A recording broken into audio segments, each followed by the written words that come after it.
ঈদের নাটক মানে অভিনেত্রী তানজিন তিশা দর্শকদের সামনে ঈদ আয়োজনে ব্যতিক্রমী উপস্থিতিতে বরাবরই নজর কেড়েছে এই অভিনেত্রী। পুতুলের সংসার, রিকশা গার্ল, সিকিউরিটি গার্ড সহ বেশ কিছু নারী প্রধান গল্পের নাটকে অভিনয় করে দারুণ প্রশংসিত হয়েছেন তিনি। সেই ধারাবাহিকতায় এবার কোরবানির ঈদেও একেবারেই ভিন্ন রকম এক চরিত্রে হাজির হচ্ছেন তিশা। রাফাত মজুমদার পরিচালিত নরসুন্দরী শিরোনামের নাটকে নাম ভূমিকায় অভিনয় করতে দেখা যাবে অভিনেত্রীকে। সম্প্রতি কালীগঞ্জে শুরু হয়েছে নাটকটির শুটিং।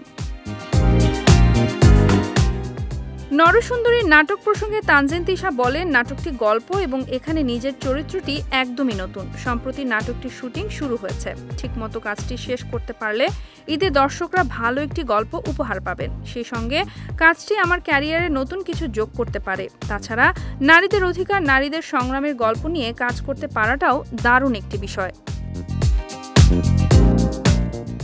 নরসুন্দরী নাটকে বন্নি নামে একজন নাপিতের চরিত্রে দেখা যাবে তিশাকে।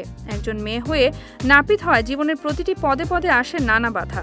আর এই জীবনের কঠিনতম সংগ্রামকে কেন্দ্র করে নির্মিত হয়েছে নাটক নরসুন্দরী।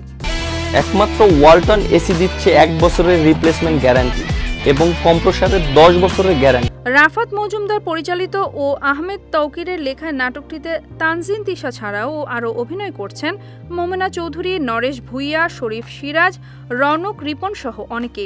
এবার ঈদে একটি বেসরকারি চ্যানেলে প্রচারিত হবে নাটকটি।